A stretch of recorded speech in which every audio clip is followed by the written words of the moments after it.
Hello everyone, welcome to daily thoughts. నేను Sunday బ్రేక్ఫాస్ట్కి ఇడ్లీ చేశానండి, అది మీతో షేర్ చేసుకుంటాను. ముందుగా నేను సాటర్డే నైట్ మినపప్పుని ఒక గ్లాస్ మినపప్పుని నానబెట్టుకున్నాను. ముందుగా దీన్ని శుభ్రంగా ఒకసారి కడుక్కొని మళ్ళీ వాటర్ యాడ్ చేసుకొని మూత పెట్టి పక్కన పెట్టుకోవాలి. ఇది 8 hours నానాలి. అలాగే మినపప్పు రుబ్బుకోవడానికి ఒక గంట ముందు ఒక గ్లాస్ మినపప్పుకి 2 గ్లాసులు ఇడ్లీ రవ్వ తీసుకున్నాను.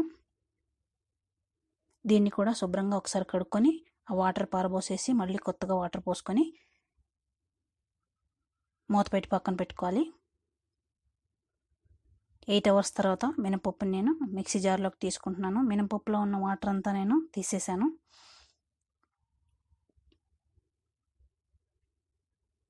మినపప్పునంతా జార్లోకి తీసేసుకొని ఫ్రెష్గా మళ్ళీ వాటర్ పోసుకొని దీన్ని కొంచెం కొంచెంగా వాటర్ పోస్తూ పేస్ట్ చేసుకున్నాను. మినపప్పులో ఉన్న వాటర్ అంతా తీసేసాను. చూసారా మెత్తగా ఎలా రుబ్బుకున్నాను. దీన్నంతా ఇప్పుడు ఒక గిన్నెలోకి తీసేసుకుంటున్నాను.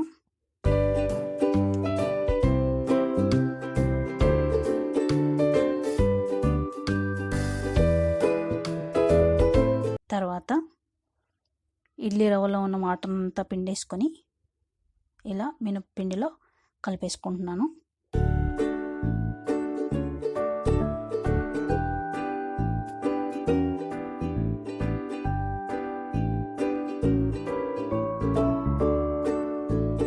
ఇప్పుడు దీన్నంతా ఒక పెద్ద బౌల్లోకి తీసేసుకొని సాల్ట్ యాడ్ చేసుకొని మొత్తం బాగా మిక్స్ చేసుకోవాలి.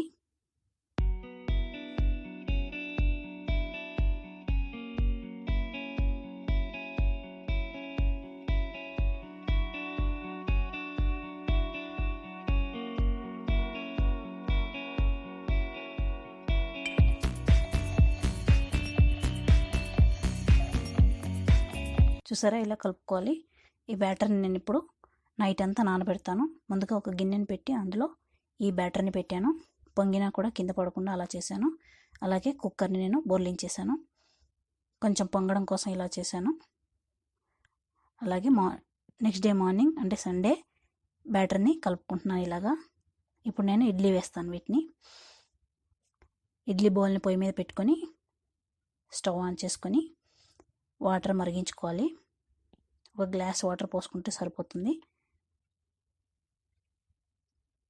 చూసారా హై ఫ్లేమ్లో మనం వాటర్ని మరిగించుకోవాలి. ఇప్పుడు ఈ బ్యాటర్ని ఒక ప్లేట్లో వితౌట్ ఆయిల్ నేను వేసుకుంటున్నాను. కొంచెం కొంచెంగా వేసుకొని అంతా స్ప్రెడ్ చేస్తున్నాను.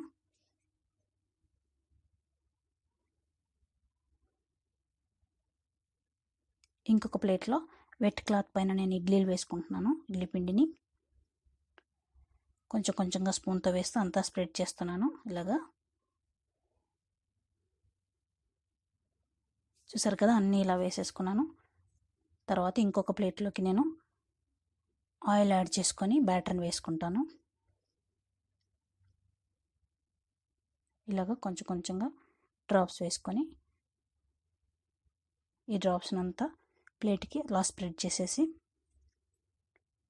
ఇడ్లీ బ్యాటర్ వేసుకుంటాను.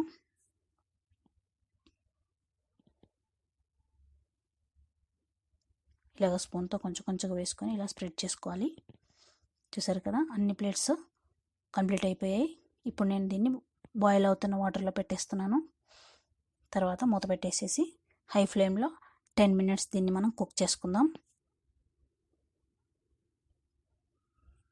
10 minutes తర్వాత ఒక 5 minutes దాకా మనం లో ఫ్లేమ్లో ఉడికించుకోవాలి.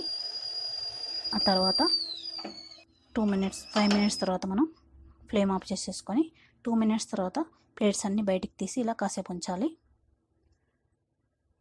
మెల్లిమెల్లిగా నైఫ్తో సైడ్స్ లూజ్ చేస్తూ మన ఇడ్లీని మెల్లిమెల్లిగా తీసుకుందాం. చూసారా ఎంత ఈజీగా వచ్చేసిందో. ఇది విత్ ఆయిల్తో చేసిన ఇడ్లీలు. ఆయిల్ కూడా మనం ఇక్కడ తక్కువ వాడాం, అయినా ఎంత బాగా వచ్చాయో చూడండి. ప్లేట్కి అంటుకోకుండా చాలా బాగా వచ్చాయి.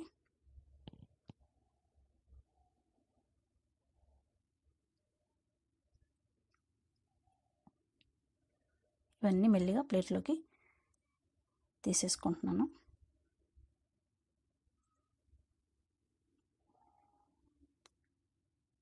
అలాగే పెట్ క్లాత్లో వేసిన మనం ఇడ్లీలు ఎలా వచ్చాయో చూద్దాం. ఇవి కూడా చాలా ఈజీగా వచ్చేస్తున్నాయి. క్లాత్ని లూజ్ చేసేస్తే వచ్చేస్తున్నాయి ఈజీగా, విరగకుండా ఎంత బాగా వస్తున్నాయో. చాలామంది దీన్నే ప్రిఫర్ చేస్తారండి, వితౌట్ ఆయిల్ కాబట్టి హెల్దీ కూడా.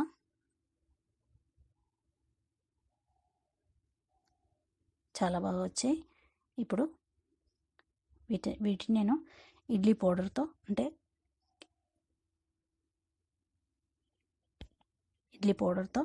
నేను సర్వ్ చేసుకుంటున్నాను. అలాగే చిన్నపిల్లల కోసం నేను ఇక్కడ హనీ వాడుతున్నాను. చిన్నపిల్లలు అయితే ఇష్టంగా తింటారు, తీయగా ఉంటాయని. కొంచెం హనీ వేసిస్తే వాళ్ళు హ్యాపీగా తింటారు. అలాగే కొంతమందికి నెయ్యి ఇష్టం ఉంటుంది, అలాగే కాచిన నెయ్యిని మనం స్ప్రెడ్ చేసి ఇచ్చామంటే పిల్లలు కూడా ఇష్టంగా తింటారు. ఇది వితౌట్ ఆయిల్ వేసిందండి, అసలు ఆయిల్ వాడలేదు ఇడ్లీలకి. అయినా ఎంత బాగా వచ్చాయో చూడండి, ఎంత మెత్తగా వచ్చాయో చూడండి.